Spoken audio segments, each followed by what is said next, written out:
Pardonne-nous, Seigneur Jésus, pour notre conduite qui n'est pas bonne devant toi.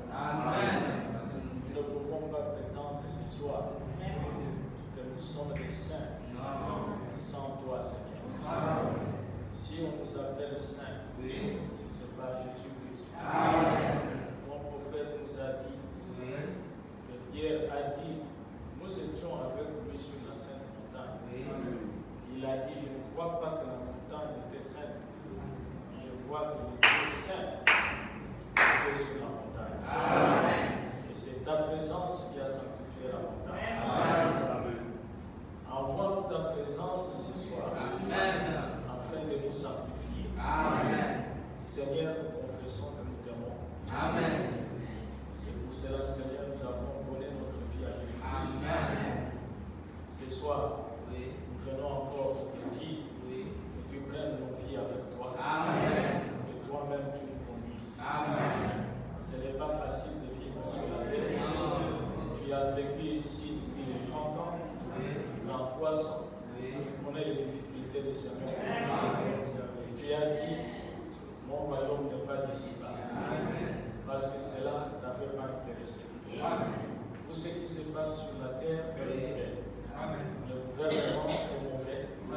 Les églises sont mauvaises. Les hommes sont méchants et mauvais. Et toi, tu nous as promis de restaurer, Seigneur, le monde. Tu as dit dans Ésaïe, voici, je vais créer de nouveaux cieux et une nouvelle terre. Et les choses passées n'existeront plus. Et nous ne pourrons plus nous rappeler de cela. C'est ça notre bataille de tous les jours. C'est pour que nous soyons des concitoyens de ce royaume. Aide-nous, Seigneur. Donne-nous le Saint-Esprit. Fortifie-nous ce soir. Guéris les gens qui sont malades. Console ceux qui sont affligés. Alors que nous mettons la réunion entre tes mains. Au nom de Jésus-Christ. Amen.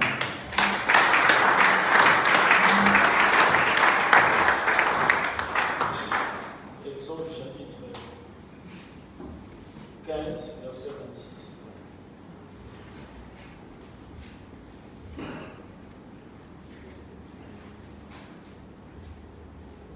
Il dit, si tu écoutes attentivement la voix de l'Éternel ton Dieu, si tu fais ce qui est droit à ses yeux, si tu prêtes l'oreille à ses commandements, et si tu observes toutes ces lois, je ne te frapperai d'aucune des maladies dont j'ai frappé les Égyptiens, car je suis l'Éternel qui te guérit. Amen. Que Dieu bénisse sa parole. Je vous assois.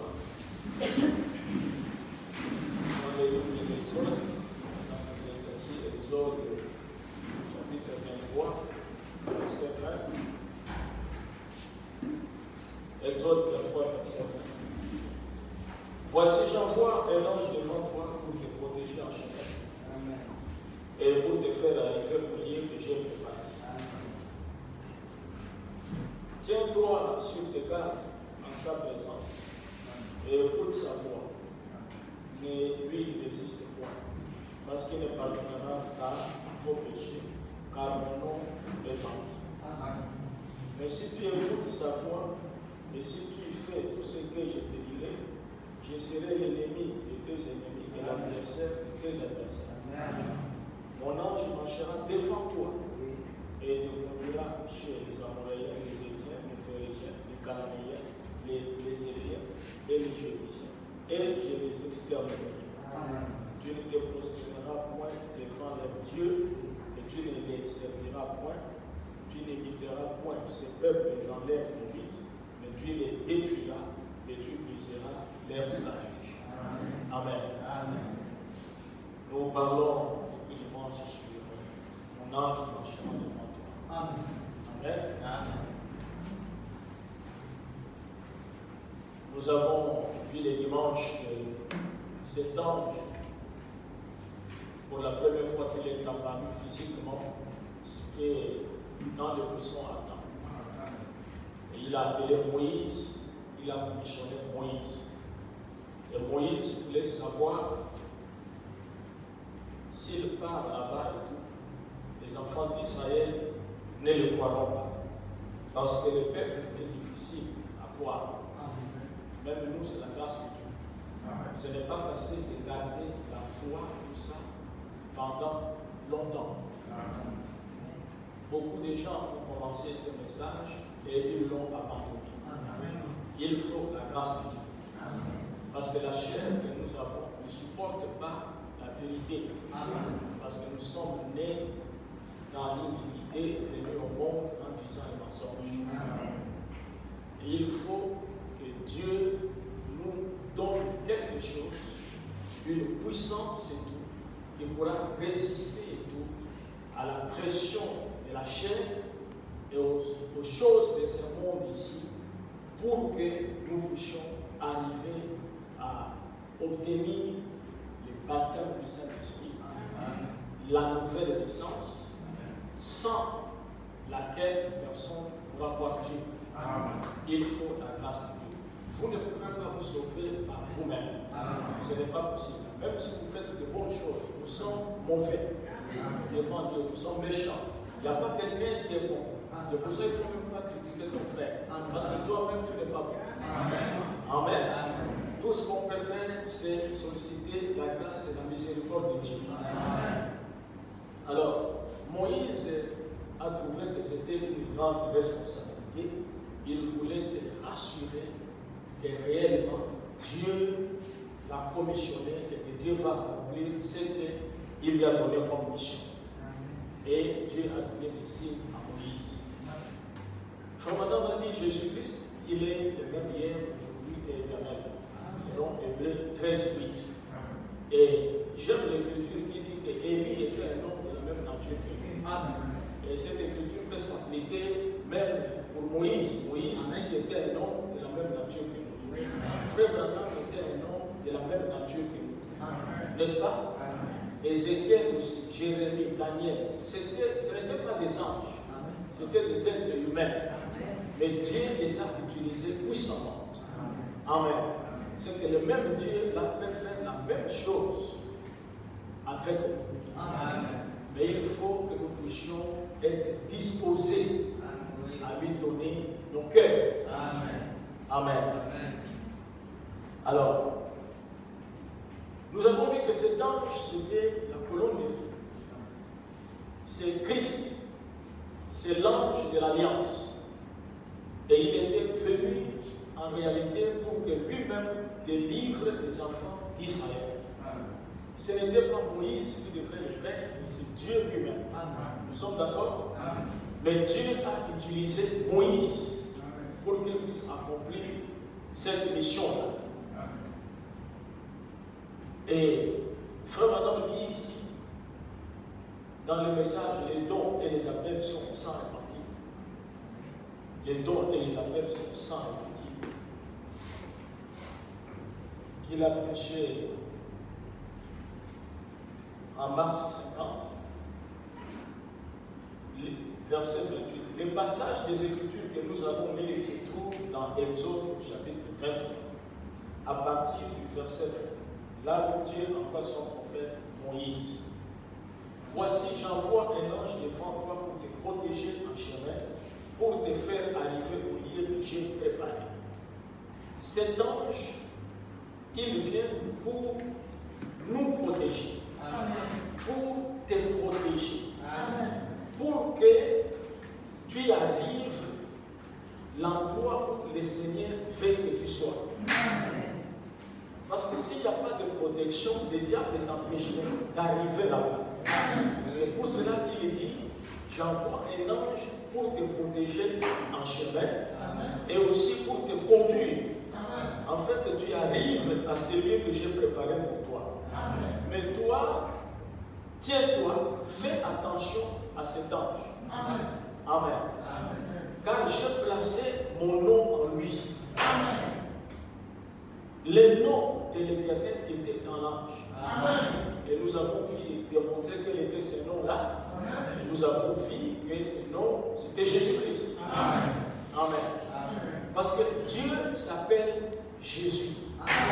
Dieu s'appelle Jésus. C'est un nom qui a été caché. Amen. Révélé et tout ça par les apôtres après le départ de Jésus. Le Saint-Esprit leur a été donné. Souvenez-vous qu'il dit aux apôtres de ne pas aller prêcher et de rester à Jérusalem. Amen. Aujourd'hui et tout ça, il y a beaucoup de prédicateurs. Beaucoup de prédicateurs. Et c'est tout le monde qui veut prêcher. Mais il n'y a pas de résultats. Amen. Beaucoup de prédicateurs, moins de résultats. Même les prédicateurs, les pentecôtistes, tout ça, ils sont très nombreux et tout, mais il y a beaucoup plus de péchés. C'est parce que ces prédicateurs-là n'arrivent pas à convertir les gens, les amener à la nouvelle naissance. Ils sont partis pour prêcher, pour gagner un peu d'argent. Vous savez que la vie devient très difficile. N'est-ce pas? Il faut dire la vérité, la vie devient très difficile. Il y a un frère là qui s'est marié là. Il m'avait appelé. Il m'a dit, référent, je ne comprends pas si je vais réaliser ça. Parce que les cotisations n'avancent pas. La situation est très compliquée et tout. Et j'avais un peu d'argent, je lui ai envoyé ça. Il a dit à Gédéon, il dit, mon frère, vraiment, il faut dire à papa, je le remercie beaucoup. Mais je pense que la situation que nous traversons ici doit être la fin des temps. Il dit, frère, c'est la fin des temps, c'est la préparation de la marque de la bête. C'est écrit dans la Bible ne peut jamais mentir. Personne ne pourra ni acheter ni vendre sans avoir la marque de la bête. Et la Bible déclare que tous les habitants de la terre adoreront la bête. Sauf ceux dont les noms étaient écrits dans les livres de vie de la vie, dès avant la fondation du monde. Vous comprenez? Et la bonne nouvelle pour nous ce soir est que nous savons que nos noms sont là. Parce que ce livre a été ouvert dans notre temps. Il descend dans Apocalypse 10 avec un livre ouvert. Le frère maintenant dit quand le messager prêche, il appelle les élus par leur nom. Les noms là et tout ça, amen. Et ce n'est pas Paulin, ce n'est pas Julie et tout ça. Le nom est voilé sous forme de la parole. Amen. Comme l'époux est la parole, l'épouse aussi est la parole. Vous voyez? Mais tous ceux dont les noms n'étaient pas dans le livre de vie de l'agneau, ils adoreront la bête. On prêche aussi l'enlèvement dans les églises de l'évêque, mais ils ne seront pas enlevés. Parce que tu ne peux pas être enlevé si tu n'entends pas le cri de commandement. La voix de la main et la trompette. Voilà ce qui va provoquer l'enlèvement. Tu peux parler que non, l'église sera enlevée, c'est bien, mais les cris de commandement, la voix de l'archange et la trompette. Or, les cris de commandement, la voix de l'archange et la trompette, c'est le message du frère. Et c'est ce que vous écoutez ce soir. Amen. Donc, je voulais lire ici dans Actes chapitre 1.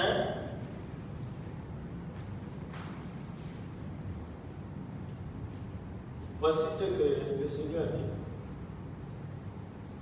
Actes chapitre 1, verset 6. Alors les apôtres réunis lui demandèrent, Seigneur, est-ce en ce temps que tu rétabliras le royaume d'Israël? Il leur répondit, ce n'est pas à vous de connaître le temps ou le moment que le Père a fixé de sa propre autorité. Les disciples étaient pressés, ils voulaient voir déjà le royaume. Comme nous aussi, nous voulons voir ça. N'est-ce pas? Vous êtes quand même fatigués.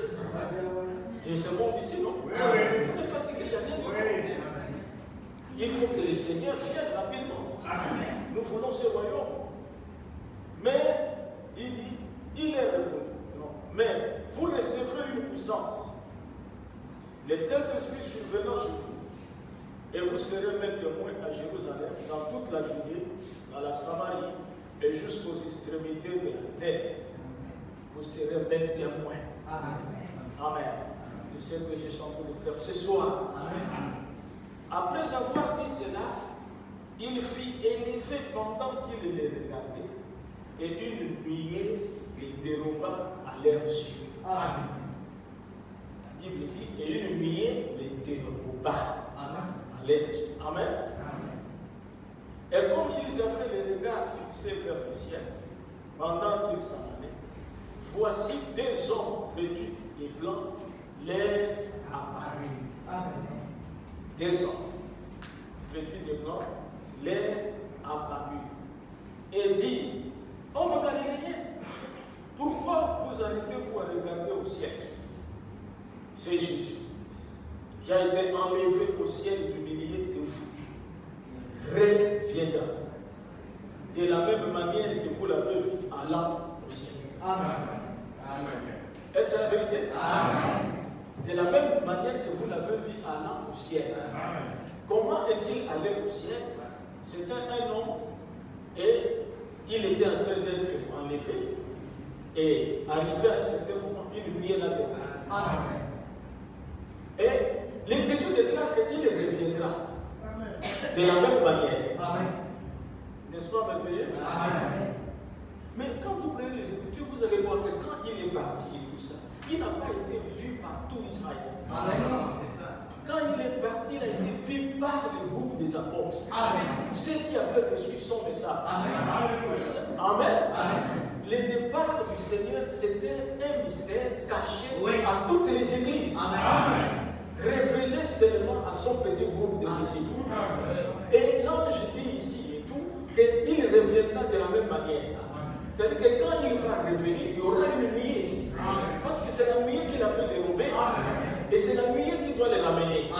Et quand la nuée va les ramener, ça ne sera pas révélé à tout le monde. Ça sera un petit groupe. C'est pour cela le 28 février 1963, le mystère des mystères s'est accompli. Christ est venu dans la nuée. Amen. Brisant le 7e sceau. Venant sur la terre pour accomplir, amen, les ministères messianiques chez les païens. Donc les païens n'ont pas eu cela. Amen. L'apôtre Paul a commencé, il dit: je suis l'apôtre des païens, mais les signes messianiques, c'est au temps de la fin, dans le ministère de Frère Branham, que nous l'avons eu. Amen. Le ministère de Frère Branham, vous devez savoir que c'est le ministère de Jésus-Christ. Frère Branham n'a été qu'un instrument. Frère Branham dit que nous avons eu des Élis, de par-dessus des lits. Mais l'Élie de ces derniers jours, c'est le Seigneur Jésus-Christ. Mais vous avez vu le Seigneur Jésus-Christ où? Mais c'est en Branham. Amen. Remarquez ici que cet ange a protégé Moïse. Comme Dieu l'avait dit. Moïse pouvait être tué par Pharaon. Non, toi tu vas partir pour aller délivrer un peuple qui se trouve sous l'autorité du plus grand roi de la terre. L'homme le plus puissant. L'armée la plus puissante. Il faut avoir rencontré quelque chose de réel. Quelque chose de réel. Et chacun de nous aussi, tu dois avoir une expérience. Tu ne peux pas savoir venir seulement à l'église comme ça. Il faut que tu puisses avoir quelque part, quelque chose s'est passé. Ou toi-même, tu sais que ces jours-là, je l'ai rencontré. Et quand tu arrives à ce niveau-là, personne ne peut te bouger. Ta foi ne va plus dépendre d'un frère, même pas de ton mari, même pas de ta femme, même pas du pasteur. Amen. Donc les gens peuvent tout dire et tout ça, même si le diable t'emmène, il veut te tenter par tous les moyens. Mais il ne peut pas te dire que le message est faux. Parce que tu l'as rencontré. Amen. Il peut faire ce qu'il veut, tout ça, mais tu sauras que je suis en erreur de le message.